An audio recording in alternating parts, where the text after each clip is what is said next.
ગઈકાલે વડોદરા શહેરમાં વરસેલા 12 ઇંચ જેટલા વરસાદે શહેરની હાલત કફોડી કરી નાખી છે। શહેરના રસ્તાઓ પરથી જાણે કે નદીઓ વહેતી હોય તેવા દ્રશ્યો જોવા મળ્યા।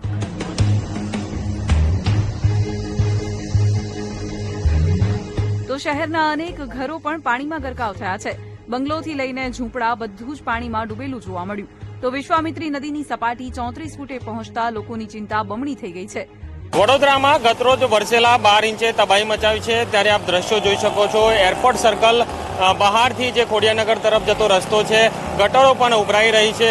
એટલી માત્રામાં પાણી છે કે શહેરમાં ફરી વળ્યા છે। તો સયાજી હોસ્પિટલની બહાર પાણી ભરાતા દર્દીઓને હેરાન થવાનો વારો આવ્યો।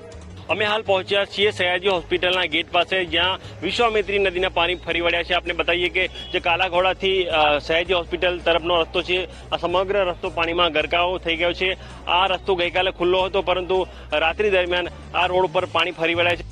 શહેરમાં અનેક જગ્યાએ ઘરોમાં છેક અંદર સુધી પાણી ભરાઈ ગયા છે। આખો વિડીયો જોવા માટે ડાઉનલોડ કરો દિવ્ય ભાસ્કર એપ।